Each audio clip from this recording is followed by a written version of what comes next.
भारतीय संविधान की प्रस्तावना से दो शब्दों को हटाने की मांग हुई है। ये दो शब्द हैं सेकुलर और सोशलिस्ट, यानी धर्मनिरपेक्ष और समाजवादी। भाजपा के नेता और राज्यसभा के पूर्व सांसद सुब्रमण्यम स्वामी ने सुप्रीम कोर्ट में याचिका दायर कर संविधान की प्रस्तावना से समाजवादी और धर्मनिरपेक्ष शब्दों को हटाने की मांग की है। हालांकि इस याचिका पर सुनवाई के दौरान सुप्रीम कोर्ट ने शुक्रवार को सुब्रमण्यम स्वामी से सवाल किया कि क्या संविधान को अंगीकार किए जाने की तारीख 26 नवंबर 1949 को अछूड़ रखते हुए इसकी प्रस्तावना में संशोधन किया जा सकता है।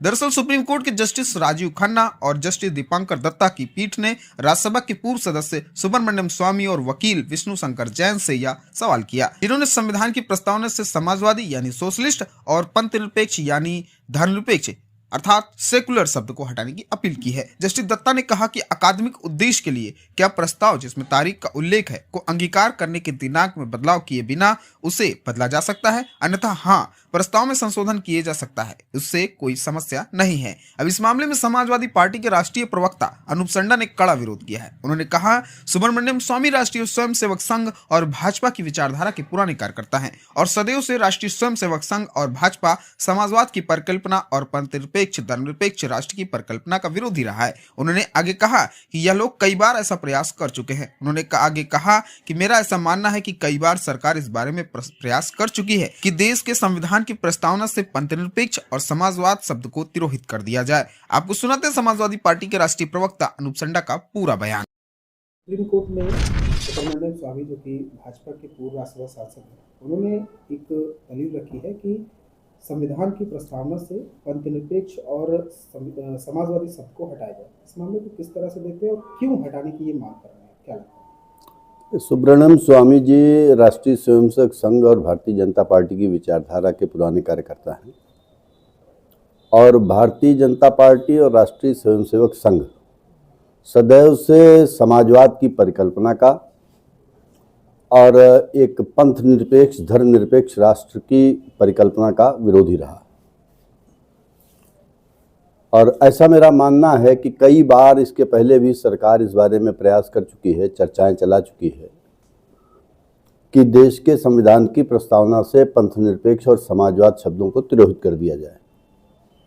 ऐसी दृष्टि में मेरा मानना है कि राष्ट्रीय स्वयंसेवक संघ परिवार के एजेंडे के तहत श्री सुब्रमण्यम स्वामी और उनके किसी अन्य साथी ने इस तरीके की मांग माननीय उच्चतम न्यायालय से की है और जिस पर उच्चतम न्यायालय ने उचित जवाब देते हुए उनको बगैर चर्चा के कोई आदेश पारित करने से इनकार कर दिया। ये जैसे समाजवादी शब्द या पंथनिरपेक्ष शब्द, इन सबको हटाने के पीछे जो कारण आप बता रहे हैं कि आरएसएस की मानसिकता, अगर ये इन शब्दों को हटाने में कामयाब हो तो क्या लगता है कि इसके असर क्या होंगे या इसके प्रभाव क्या? देखिए, भारतीय जनता पार्टी जिस राष्ट्रीय स्वयंसेवक संघ की विचारधारा से आती है, पहले तो उसको समझना होगा।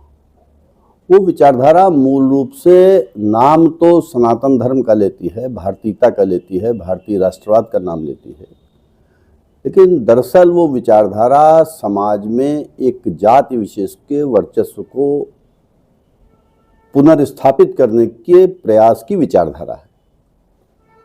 आप जानते हैं कि राष्ट्रीय स्वयंसेवक संघ के जो सरसंघ चालक होते रहे हैं उसमें कभी कोई पिछड़ा नहीं हुआ, कभी कोई दलित नहीं हुआ। राष्ट्रीय स्वयंसेवक संघ के जो सबसे बड़े चिंतक, विचारक और मार्गदर्शक कहे जाते हैं स्वर्गीय माधवराव सदाशिवराव गोलवलकर, उन्होंने अपनी किताब बंच ऑफ थॉट्स में लिखा है कि सनातन धर्म की सबसे बड़ी विशेषता वर्ण व्यवस्था है और जब जब जाति व्यवस्था भारत में कमजोर हुई है तब तब भारत गुलाम हुआ है।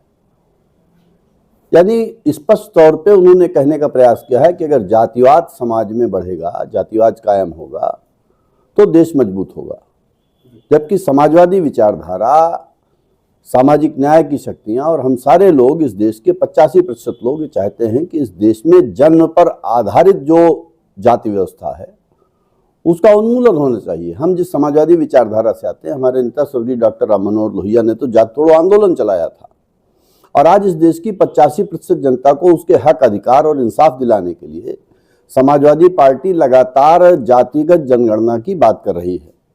इन सारे सवालों से ध्यान हटाने के लिए और राष्ट्रीय स्वयंसेवक संघ के मूल एजेंडे पर देश को ले जाने के लिए। और इसके साथ आपने एक समाजवाद शब्द की भी बात की थी, वो भी मैं बताना चाहूँ। समाजवाद क्या है?